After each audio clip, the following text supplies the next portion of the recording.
what's up? We're Crown the Empire, and these are our top 5 favorite albums of all time!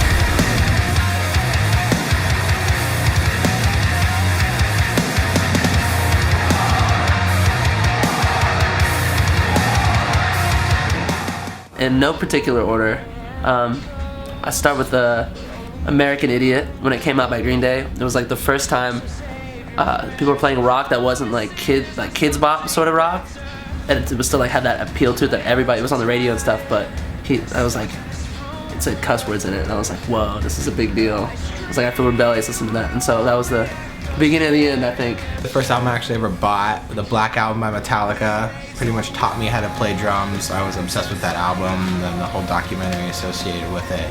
And it was just, it debuted at #1, and at the time it was just, that was when rock and roll ruled the world. My Chemical Romance, the Black Parade, obviously is like a groundbreaking, was just like, I didn't really have like an 80s phase. A lot of my friends listened to like classic rock and stuff, but I didn't have that at all. So I know they took a lot of influences from the 80s, like the big, like anthem-y sort of sounds, and I was just like, this is, I haven't heard anything like this before, like I love this, and I think that was a huge influence to everything I did from that point on. AFI Sing the Sorrow, their real breakthrough record, first record on a major label, and just to see with their punk roots, how they were able to evolve and become a more rock and pop influenced band. It was the first band I was like, I want to be in that band, and so that's a lot of influence for Crown the Empire comes from AFI. System of a Down, Toxicity, and it had Wake Up, Wake Up, and I remember having it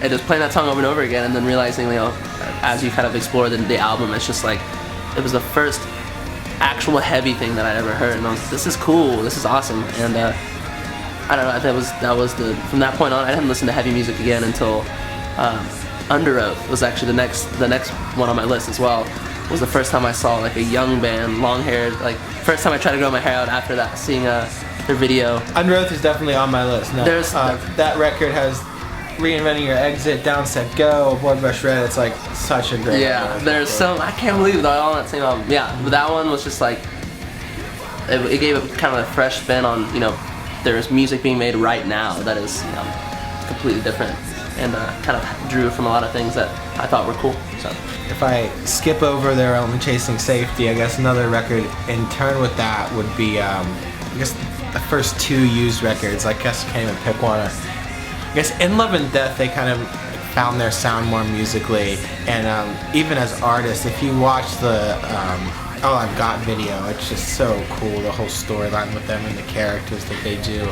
But Bert went on to kind of define himself as a modern day Kurt Cobain, and like the whole attitude of that band kind of stems from Bert, and that's cool. Most artists nowadays are kind of forming their identity because they want to be in a band, but Bert's identity was that band, so that's what I loved. You know what, I'd have to pick In Love and Death too, because I remember seeing, it was all music videos for me. It was like in the morning before school every day they would play videos, and so I would sit there while my mom was getting ready and just like have my backpack on and watch it. The All That I've Got video was just like, this is so cool. And you know what, I forgot how they stuck with me for forever, and once we got a tour offer with them forever ago, we did a Take Action, and it was just like, it was like meeting, you know, it didn't even seem like real life. And he was like a wizard, Bert, or kind of, I'm not worthy sort of situation. But yeah, I have to say that's in there too. Slipknot's Iowa, which like that actually made me like better at drums as opposed to the Black Album teaching me like fundamentals. Mm-hmm. When I heard that album, it wasn't like a corny image-driven album. It was a straight-up metal album that just had cool theatrics and cool imagery behind it, and it launched Slipknot into what kind of monster of a band we are now. Yeah. And Kiss Alive, the first like album to change everything for rock and roll, like to be able to capture a live show on a record. Mm-hmm. Now we're trying to capture a live show on music videos and in Instagram posts and Twitter posts, like it did all these ways, but at that time Kiss was like, how do we do it one other way? Oh, they're the first band to do it a different way than actually coming to see us. So they're so smart. They're the smartest guys ever. That's awesome.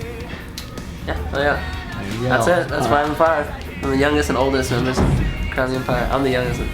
I'm actually the oldest. If I had a shave, you would have. So that's our top favorite albums. Again, we're Crown the Empire. Thanks for watching. See you guys next time.